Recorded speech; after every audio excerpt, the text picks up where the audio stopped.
Jay Paterno says the only part of the show worth watching, Todd, is the film room. Yeah. We're going to do some show around it, though. Who else is in that film room with Jay? That's right. Gotcha. Who's excluded? Yeah. There you go. Oh, now I get it. You're starting to get the message. Now I get it. There's a little coup d'etat here in the set. I'll tell you the other message. Piscataway, New Jersey. It's been a home away from home for Big Ten opponents. Kind of a welcome sight after a tough 3-week stretch. Well, Rutgers was part of the first college football game in history in 1869. I think they scored 4 or 6 points at that point in that game. I'm not sure they'll top that this week here, 149 seasons later. Blue-White Tailgate is next.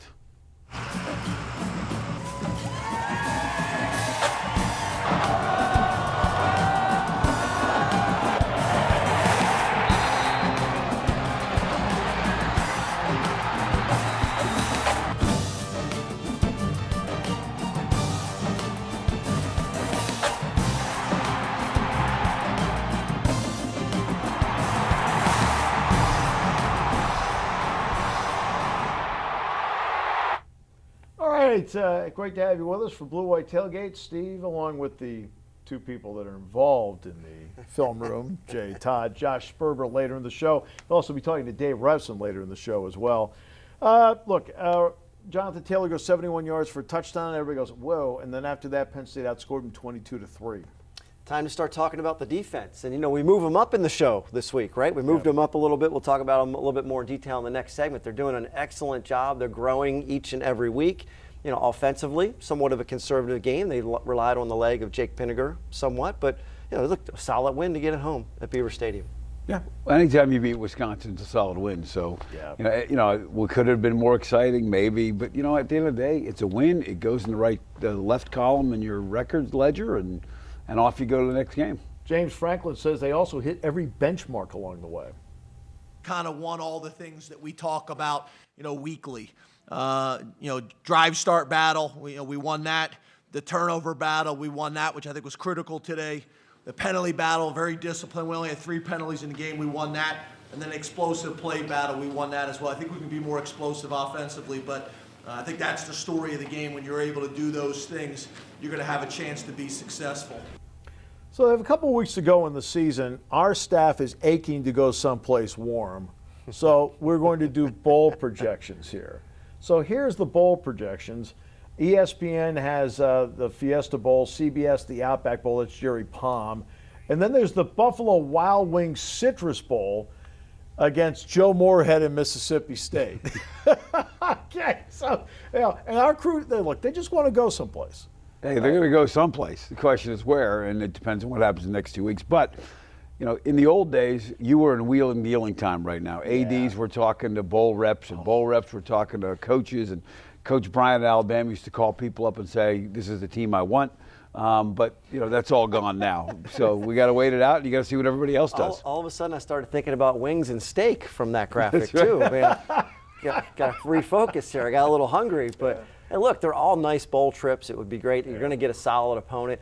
The Fiesta Bowl one kind of surprised me. I had someone bring it up to me that it's in the Big Ten bylaws that you can't really go back there again the next year or whatever the situation is. But there's enough wheeling dealing still going on that they might be able to go over there. But the interesting thing is that they're still being considered for the New Year's Six. And so that gives you some motivation in the last 2 games. They're really finished strong. And about the Outback Bowl, at halftime when I was coaching there, they brought in bloomin' onions and steak bites. So that was, I'm like, can you get that out of here? PSECU game break update. Here's Josh Sperber. Here is your pregame update, sponsored by PSECU. It's fitting that Wisconsin native Robert Windsor was named Big Ten Defensive Player of the Week for the first time ever against his home state team. He tied a career high with 6 tackles and set one with 2 sacks in the victory. And this could be a hallmark of more awards coming for Penn State. Quarterback Trace McSorley was named a finalist for the Johnny Unitas Golden Arm Award as well as the Pop Warner Award. Each honor is given to a player who has demonstrated excellence on and off the field, and McSorley has certainly done that. His on-field accomplishments being highlighted by tying Tony Sacca and Todd Blackledge as the winningest quarterbacks in Penn State history. A victory against Rutgers would make him the first Penn State QB with 30 or more wins. And we end this update on a sad note, as Penn State legend Wally Triplett passed away last week at the age of 92. He was the first African-American player to play for Penn State and the first to be drafted in the NFL in 1949. He was an inspiring part of this Penn State community, and he will truly be missed. Well said, Josh. Well said. All right, Penn State and Rutgers square off. So let's take a look at the series between the two. And I can't believe Penn State's dominated like that, Jay. I'm kind of taken aback by that. 15-1 when Penn State's ranked. Look, I mean, it's just the way it's been. It's always been like that. Well, over the years, Penn State has gone there and recruited the kids they wanted out of Jersey. Yeah. So Rutgers is always playing us with one hand behind their back. So, You know, Todd said it right. He says defense played great, so they actually move up in the show. We'll talk about them after this.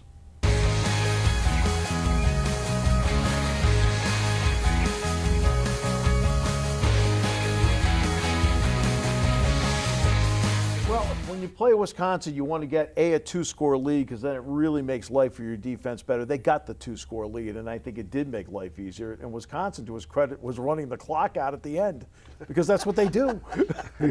hey, the game was, 3 hours and 8 minutes, which we'll take.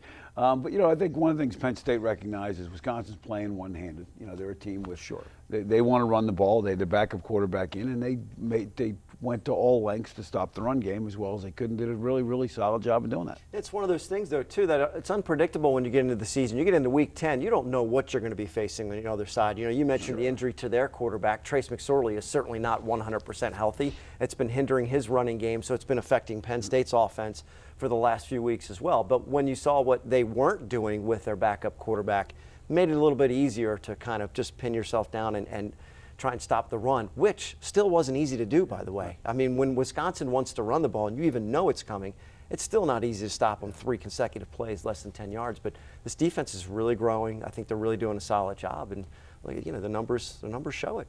Monty Oruwariye did have an interception in the game. That's the 8th of his career, 3rd this season. But he says, look, the bottom line, you know, they knew they had to stop the running game.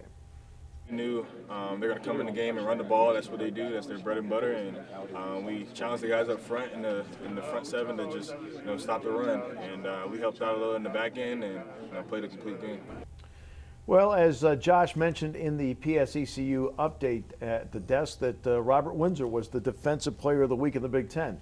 Thus, it made our decision to make him the Blaze Alexander Family Dealership's Defensive Player of the Week so much easier because we are bandwagon jumpers. But Actually, they called us first to see who we were going to name, and then they made their decision, I think. Absolutely. Out of Fond du Lac, Wisconsin, he had 6 tackles, he had 5 sacks in the game. But Givens did a great job of setting up a lot of this too, didn't he? And Givens really took on a lot of guys in this game. Hey, look the emotion. Now he said his parents going to be able to fly the Penn State flag out there after the game. That's always fun when someone from the home state has a big game against the team. Pinniger hit a field goal against Iowa and that type of deal.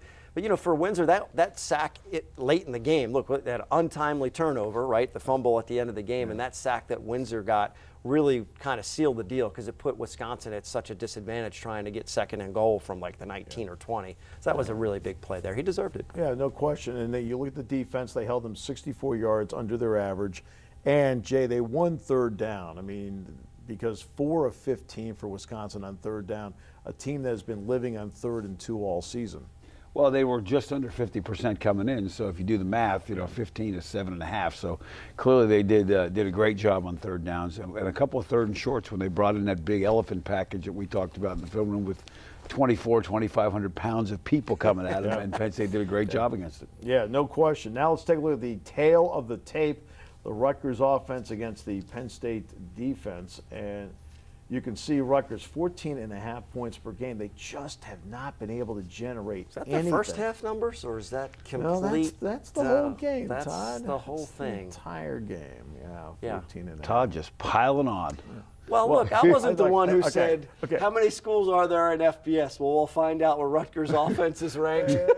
That'll tell us exactly. That was you. I believe that was Jay saying that. That was off camera in my defense. Well, look, facts are facts. I mean, they're just struggling. And then, we talked about they're struggling in the Big Ten in general, but struggling to move the ball offensively. And for the defense, man, they're ready. They're going to be ready to go. Remember that game years ago in basketball, Penn State won at Illinois 38-35? Yes, and I listened to your broadcast, Right. yes. And Oh, good. You're the one. I'm the guy. I'm the guy that went out Stuck with it the whole way. Teach and watch and sausage, watch whatever it is. So I get to the post game. I said, and 38-33, and Dick Girardi says, when does the second half start? That's about right. All right. So Antonio Shelton says, hey, look, they've got to do a great job at Domino's of really helping out the secondary as they go through this one. Energy in the defense, we always say it starts with us. We try to bring it every single Saturday because we know it goes back through the linebackers and up to the secondary. The secondary's been playing great all season. So, you know, they give us time to do our job, and we make their job a lot easier if we can get to the quarterback. It sure would. You know, Rutgers has only given up 12 sacks, but it's because they dump the ball off all the time. I mean, Sikowski does not just hold it and he gets rid of it, sometimes to the other team, although Jay, he has cut back on that. Yeah, no question. You know, last 3 games he's only thrown 1 interception after throwing 15 in the previous game. So he is cutting back on that. But the ball's going to get out quickly. But I think, again, you're looking at, much like Wisconsin, a team that if you stop the run and force their quarterback to throw the ball, you're going to have control of the game. Going to be a good test for the linebackers, too. If they dump it off quickly to the running backs, you're going to have to get the linebackers out in coverage. But they're going to be able to play up on the line, and it's going to be difficult for Rutgers to get the ball past them and go deep with explosive plays. I mean, it just doesn't happen very often for Rutgers, so you can cheat up a little bit and force and put some pressure on them. Well, you look at how Penn State teed off last week, off the edge. Gross Matos, who's really, the last 5-6 weeks, and then Miller stepped up his game and played a big game. Look, and the tackles for Wisconsin are better than Rutgers tackles. I mean, I can just see them teeing off if this kid wants to throw the ball. Yeah, and I think Rutgers have to be careful that they don't sit back there and wait for deep routes and double moves and all that kind of stuff. The ball's going to get out. Yeah, no question. No question about that. All right, so Todd said we move defense up in the rotation. Well, that means offense will now get its turn. We'll talk about the Nittany Lion offense on another day where Miles Sanders racked up a 100-yard rushing game with 159. We'll talk about him and them after this.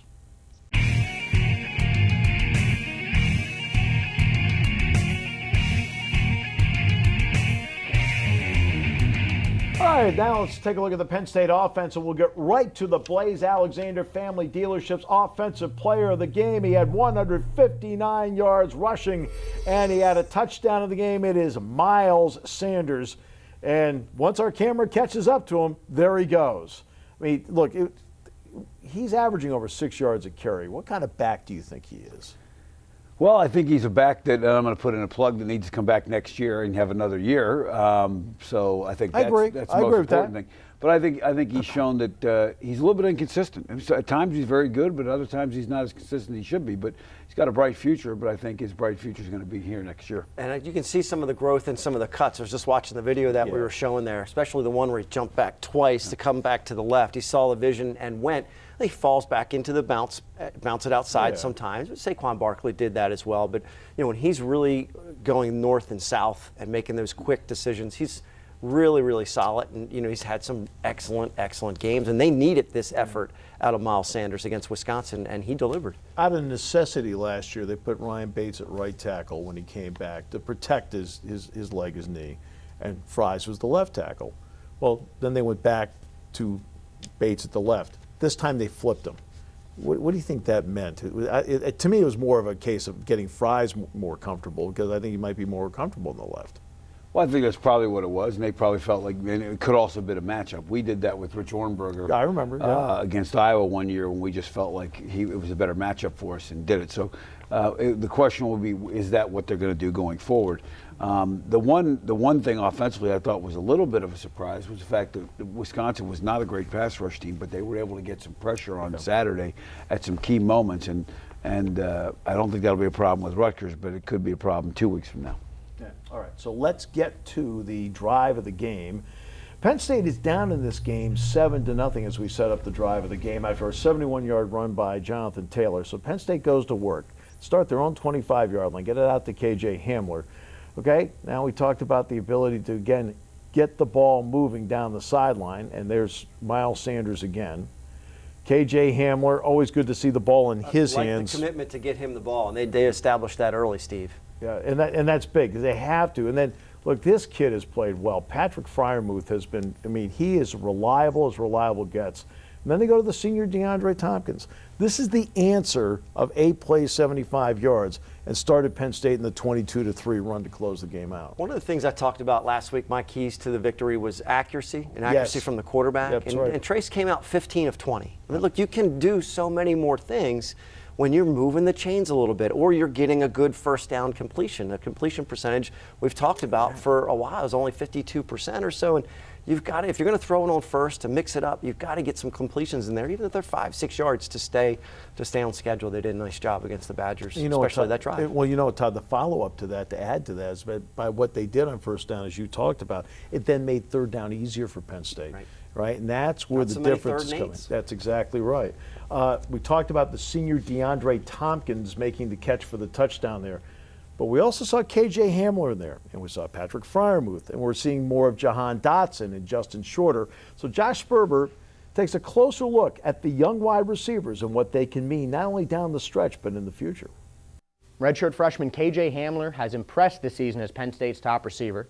True freshman tight end Pat Freiermuth has developed into a key target, but the name you need to know is Jahan Dotson, the true freshman wideout out of Nazareth High School, who's had 2 receptions in each of the past 3 games and a team-high 39 yards against Wisconsin.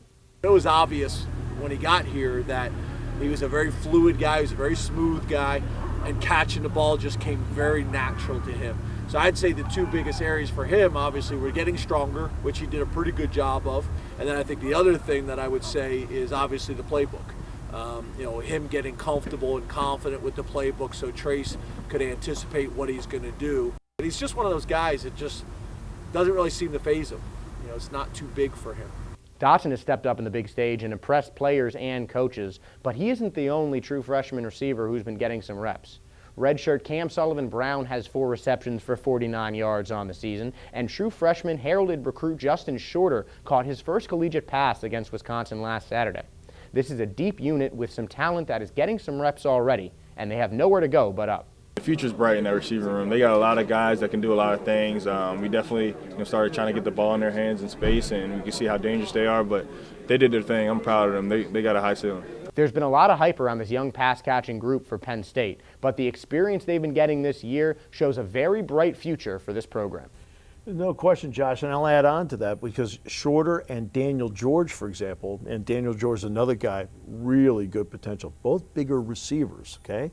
Hamler, Dotson, smaller receivers, but they're bigger receivers, Todd. And that helps. And look, that's Bigger got to make a targets. quarterback smile, right? Yeah. When you get those big targets that can go up and get there. And, Jay, we've talked about this a lot. There haven't been as many jump balls, 50-50 balls all year long. And, that's going to start getting back into the offensive game plan, no doubt about it. You just got to figure out who are the targets that you want to go for in that situation. Yeah, and I think one of the things Saturday that really jumped out was early in the game there were so many wide-out screens as opposed to the way they started. I think, number 1, to get those guys the ball. Number 2, to get Trace kind of settled down a little bit.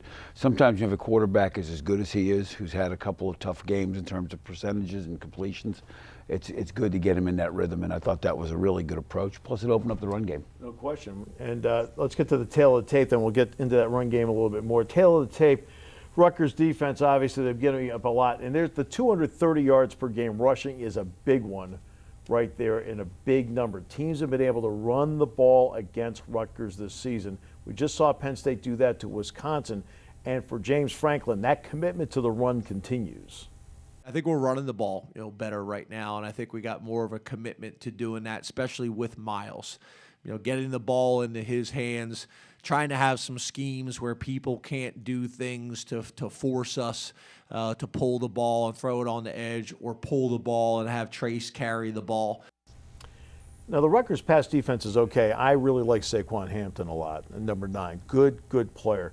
But John Stroh brought up something. He said, Tua Tagovailoa, we think, should sit against the Citadel. He's banged up. But he said, hey, should they sit Trace McSorley in a game like this? Now, I say absolutely not, because I think you've got to go out and you've got to win this game. What do you think? No, but I would have him hand the ball off 58 times, and hopefully by the middle of the third quarter, he's sitting next to you on the bench with a big lead. Because I think right now, this game, you're a better football team than they are. You've got better people than they do. So go out and play that way. Keep him healthy, because the Maryland game is going to be a key game for what happens in the postseason. I'm going in between. Absolutely not. He deserves to start. He's going to be the winningest quarterback in the program history. You hand it off a lot, but you also bring in Tommy Stevens a good bit to accentuate the running game and get him the ball and let him run. You have him start, establish your dominance, then you make your moves, okay? You got to win the game. No question. Okay, film room coming up.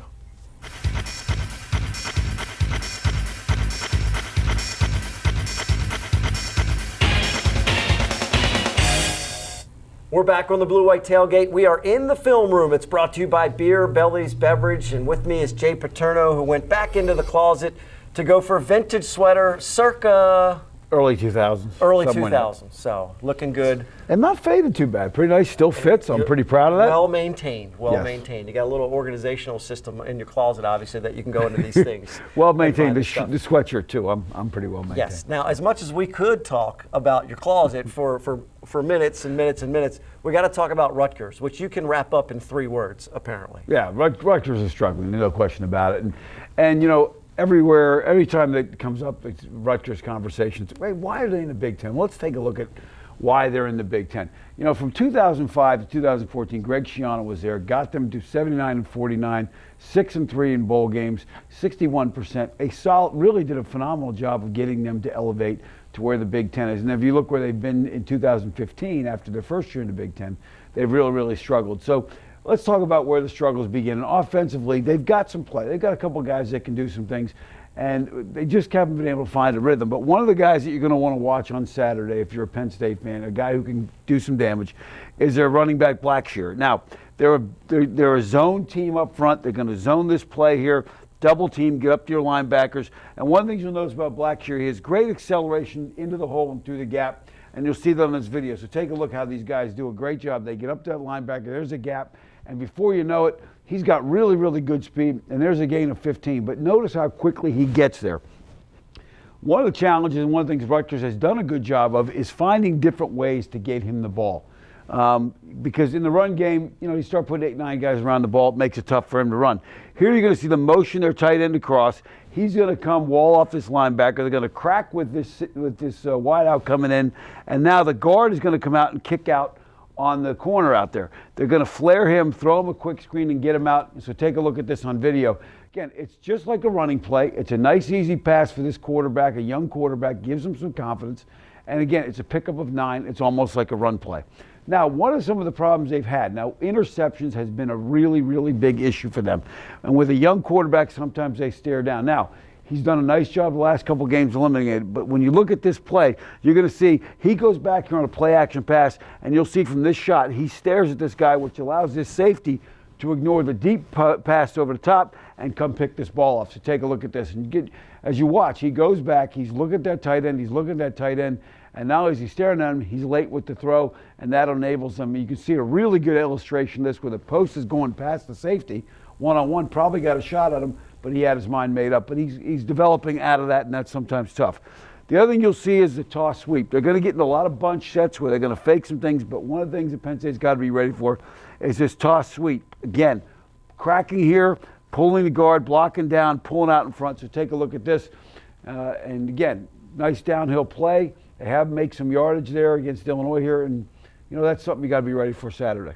Defensively, the forwards, Rutgers is really struggling. Right. And they're probably going to struggle against Penn State as well as they try to control the line of scrimmage. Well, the run game, they've had a hard time with the run game. They've done a pretty good job. You look at their pass efficiency defense, they're actually pretty good, pretty solid, and made some plays. Their safety's good. But let's take a look at their base defense. And the guys that are going to be in here, there are 2 linebackers that we mentioned before, and Hampton, the safety.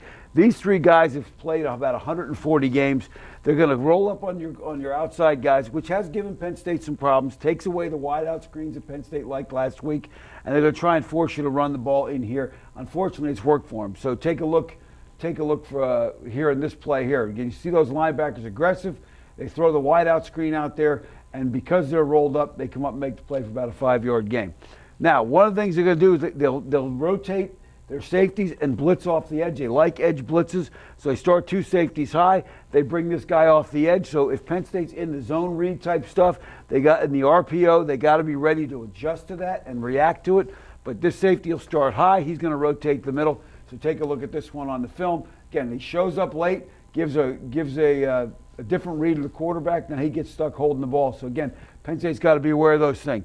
The other blitz they like is the corner blitz in the boundary. Again, good against the run game, a run-down blitz. They stunt that front, and they're going to force you to try and cut back. Take a look at the corner coming off the edge here.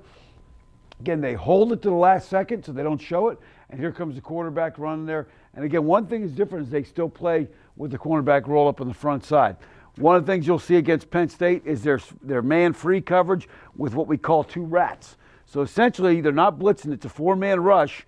And now they're going to take these 2 guys free, and one's going to take the back, and one's going to look for the quarterback running. So take a look at this one here. You're going to see both those guys kind of sitting there. So if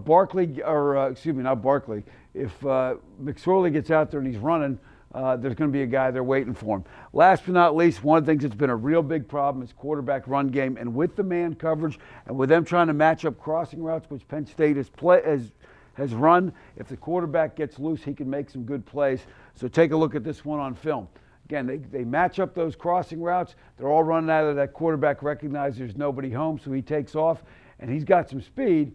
But, as I mentioned, I'd hopefully see McSorley hand the ball off a lot more than doing that. And I think that's why you're going to see Tommy Stevens some right there. Is that No example question. right there? It's good, healthy legs that are out there. All right, great effort to find some Rutgers defensive plays for Jay Paterno and Frono. Thanks for watching. We'll be right back on the Blue White Tailgate.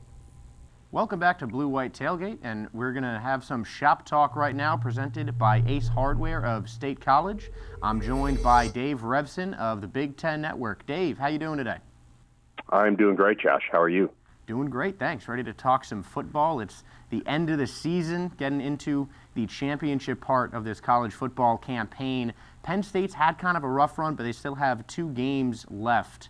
If they win both of these games against Rutgers and then Maryland, do you think they have a shot at a New Year's Six bowl? Definitely have a shot. I mean, they have no margin for error here, although I think I'm fairly confident they'll end up winning both of these games.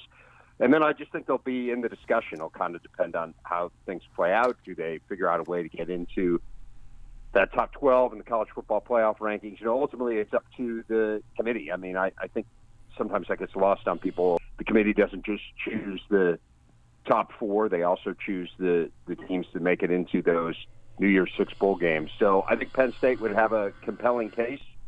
Obviously, the close loss against Ohio State certainly hurt them, and we'd be in a lot different spot had they won that game. But, have a couple compelling wins on their resume this year, have a great fan base. And frankly, it's a year where there just aren't as many kind of one-loss teams as there typically are this time of year. I mean, that's what's really strange about it. So, 3 losses, while in an ordinary year might not seem like a great year, this year may be enough to get you into the New Year's Six. No, it's certainly possible. A lot of talented teams in these college football rankings, and Penn State's played a bunch of them, and they've impressed considering they have such a young team this season. They're going to be in a bowl game this year. But with their young guys, how much can they benefit from having that extra game on a big stage and having that extra practice leading up to the bowl game? I think both of those things are really important, Josh. And, of course, we've heard James Franklin talk about kind of making that leap with his program, in his terms, turning it into an elite program. And that's part of it. Part of it is having those experiences. Part of that is understanding what it's like to play on a big stage. So I think to have that experience with as many young guys as they've got in this program, as many talented young players, I think it would be enormous for Penn State. But either way, the bowl practice is really valuable. And I think it's almost a foregone conclusion going into just about every year at Penn State, and certainly any year that James Franklin said, this is going to be a bowl program. So they'll benefit from that year in and year out. I think to your point, those higher profile bowl games are a different experience. And I think that, again, if your goal is to be the team that ends up emerging and winning the Big Ten, I think those games are really important. I will say this. I've thought for each of the last 2 years that Penn State was actually the best team in the conference. I think they've been knocking on that door, and this is a down year, and if you could make it in a down year, that would really be something. Oh, definitely. And, I mean, Michigan game aside, the losses that they've had this season were very close, and they did have some high expectations coming into the season. What do you think was Penn State's kind of Achilles heel in what failed them in living up to those expectations? Well, I guess I'd say a couple things. They're really not very good against the run, and I just think it's hard to succeed in college football in this conference in particular if you're spotty in terms of your run defense.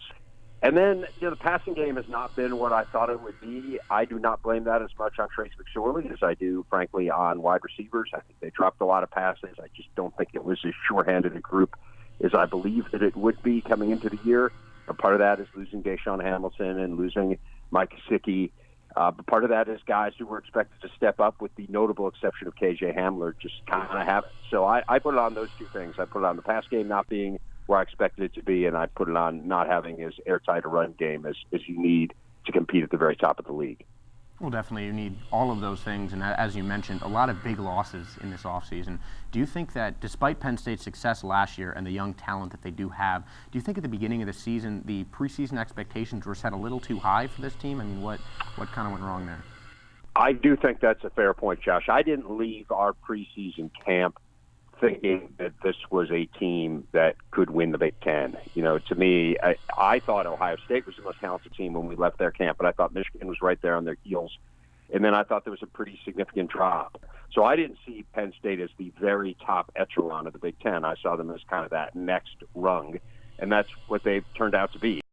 It's such a talented football conference. I mean, you see Michigan, Ohio State, both in the top 10 of this college football playoff, and both of those teams have a shot to, make that rivalry game. It's the other team in the Big Ten championship with Northwestern already in there. I mean, how do you see that playing out? Because obviously it's going to be a great game in that first weekend of December. I mean, I think Michigan is clearly the better team this year. Again, I might argue Ohio State has more talent, although part of that equation was Nick Bosa, who has not been a part of it since very early in the year. And we lose a guy who's arguably the number one pick in the NFL draft. I mean, even the best teams and the most talented teams are going to see a drop-off. But they just haven't played up to their potential this year. As you know, I mean, they just don't have much of a run game.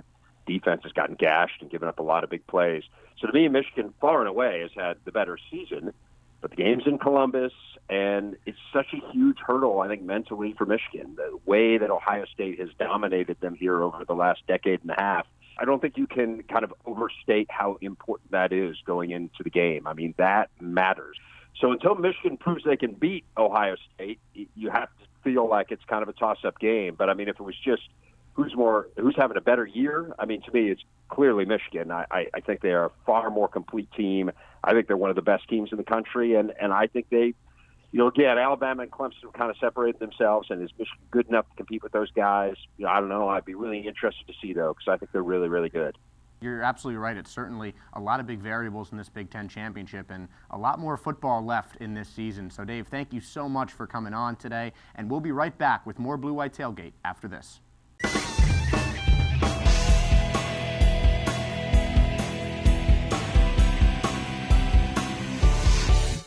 Interesting, when Rutgers got into the Big Ten, first season, I think a lot of people forget, they beat Michigan the first season. Like, wow, they got to a bowl game, and then things have just gone south. And a lot of it, guys, they've had a lot of off-the-field problems, which has just derailed almost everything they've done at Rutgers in almost every sport. Takes the right coach to win there, too. I mean, the stuff that you mentioned off the field, all of a sudden your record starts to go down. Okay, now we got to make a coaching change. Now we got to change systems. Now we got to change this. Things just start to unravel and start to spiral downward, and they have not been able to pick it back up. I mean, Chris Ash really did an outstanding job at Ohio State, so he was considered to be a hot coordinator. A lot of people wanted. So let's take a look at his file here as to what he's done. He took over in 2016, so this is his third year. You would think next year is a pivotal year for him, just because it is year 4. I mean, I'm always been a firm believer, Jay, a coach should get 5 years. I mean, that way everybody in the program is theirs, and now you know what it looks like. Is that fair? It's fair, and you're a firm believer, and you're right. But the reality of the world we live in now is, he's got some sophomores like last year we talked about that are playing really well. Is he a freshman in Pacheco? They like a freshman in Pacheco, and he's done some good things in terms of getting some guys that he likes.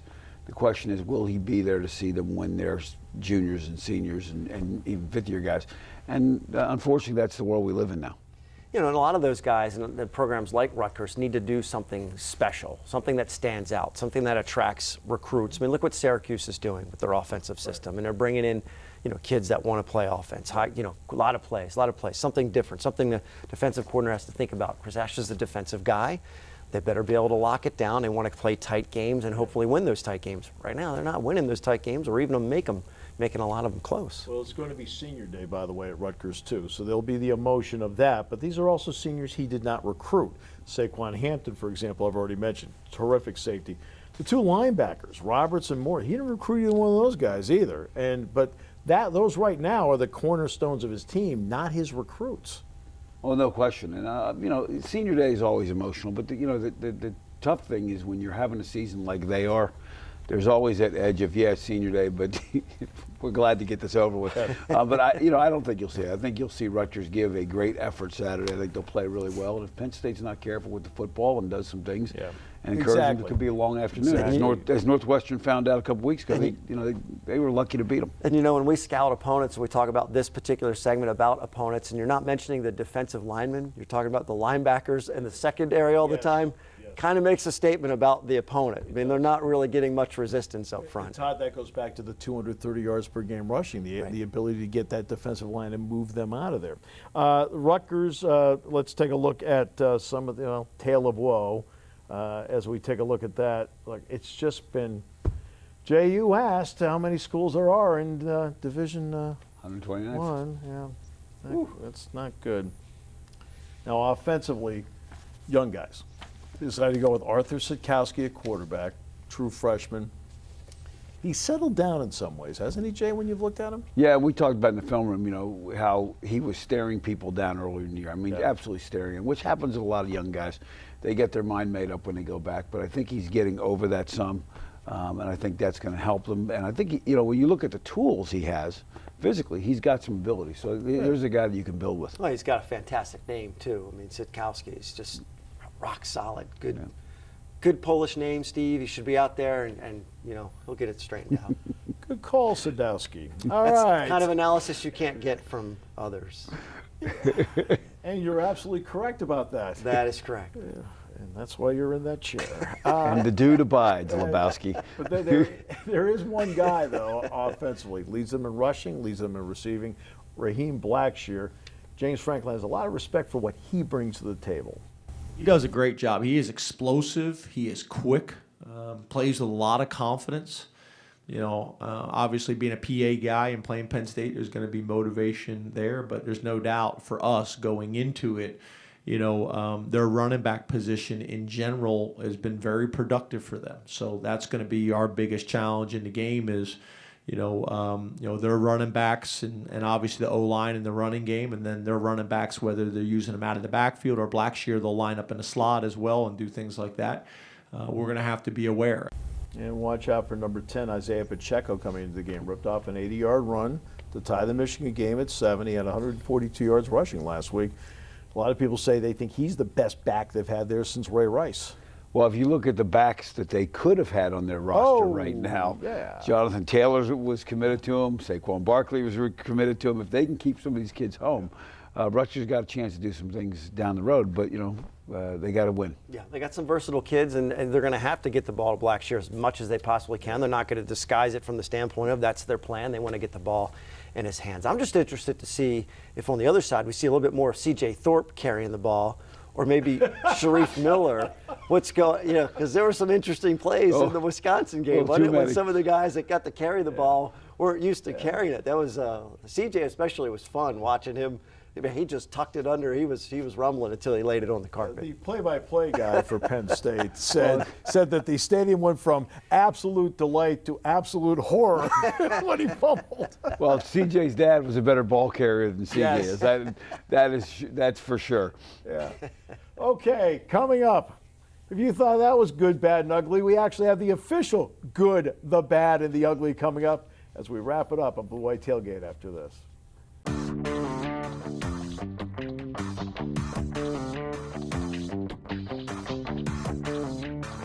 Well, when you get to this segment, I mean, we have stacks of cards and letters saying we love the good, the bad, and the ugly. And all sent by our staff, by the way. So let's get to it. The good, the bad, and me. Okay, so everything's stereotyped this week. Todd, you go first. I'm up first. I'm going with the good, and I'm going with Drew Chrisman. It's your last name. Yes, right, exactly. I'm going with Drew Chrisman, the punter at Ohio State. This guy's unreal. I mean, unreal. And he did it again to Michigan State. Ohio State just could not get their offense in gear. So let Chrisman punt it, pin him down inside the 5, inside the 10, whatever. You know, kudos to the coverage team as well. But the guy could technically have won 2 games this year. Yes. You guys mentioned he pretty much beat Penn State, or a big part of that. Yep. Give Dwayne Haskins 7 victories. Give Drew Chrisman 2. Guy's unreal. And I've got the bad. And, you know, we were talking before the show, the 2 biggest non-conference wins for the Big Ten right now are Maryland over Texas and Iowa over Iowa State in terms of ranking. Those 2 teams play this weekend. 13th ranked Texas, 16th ranked Iowa State. A big Big 12 game. Texas is still kind of on the fringe there, and it's on the Longhorn Network, which was part of Texas's deal to stay in the Big 12, which only has 10 teams. It's unfortunate that the rest of the country isn't going to see a great football game. Well, Jay knows where I'm going with this. Everybody knows where I'm going with this. What the SEC does to make a mockery of this particular weekend. Citadel playing Alabama. You've got UMass playing Georgia. And that's just the beginning. There's like 5 or 6 games Idaho like that. and Florida. Yeah, Idaho and Florida. Here's one of my complaints about it. You only get 5 college football playoff rankings. They start November 1st. You get 5. And in one of those 5 weekends, that's who you're playing? I mean, this should be playoff time for everybody, not making a mockery of the system by playing the Citadel and getting away with it. I mean, you only get 5 rankings, okay? So that's not how it's supposed to work. And the College Football Playoff Committee, they're the ones that have to rectify it. They have to send the message. If it's a complete resume, Steve, they should bounce them back a spot or 2. I agree. If you go week to week symbolic. and it's complete resume, okay, Right. well now we can't really judge you. Now you got a complete resume. We bump you back a and spot. then the Well, next the week, argument- next week you can move them back. We'll see if Penn State Yeah. jumps Florida. Right. Well, the argument with that is if Alabama were to lose the SEC championship game, they should still be in, even if Notre Dame has a loss. Well, take the Citadel as a FCS Yes. team. They've only played, they will not have played as many, they'll have the same data points. Okay, so now let's get to the picks. Here we go. We're going to start out, Jay. You get South Florida Temple. It's a pretty good game. South Florida Temple, I'm going to go with the Home State Temple just because I'm going with the Home State Temple and I need some cheesesteaks. No science involved. By the way, Josh gets the nationally televised game in prime time. You've got UCF and Cincinnati. Jay, these are the 2 best teams in the American Conference. Just 1 loss in between them, but this is college game day. These teams are not used to playing in this kind of atmosphere. But it's in Orlando, and UCF has more experience on the big stage. I like the Knights to extend the nation's longest winning streak and clinch the American East Division title. Okay, so now I get Texas and Iowa State. Let's go this in 2 parts. Number 1, I will not be getting Longhorn Network because I don't have that much interest in it. And number 2, I will take Texas at home. You get Syracuse, Notre Dame, Yankee Stadium. You know, the Blue White Tailgate has a long tradition of bias against Notre Pick Dame. Syracuse. Pick Syracuse. Who Pick am I Syracuse. to change that? Pick Syracuse. Who am I to Go change Orange. that?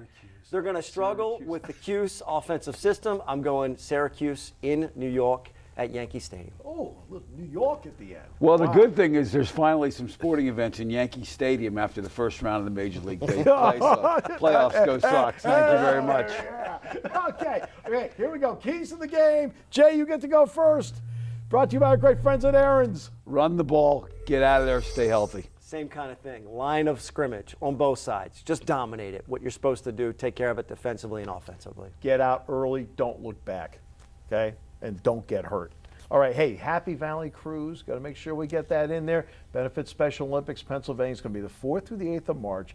So you're going to sail to the Bahamas on Royal Caribbean. You can call it 800-242-8076 or visit www.happyvalleycruise.com. It was great to have Sue Paterno here with us last week to talk about that. It's going to be a great time. Okay, so great job on the Rutgers show and great job on talking about your cousin. Yeah, the Rutgers show. Sikowski. Solid name. I'll talk to you next week. I'm Blue White Tailgate.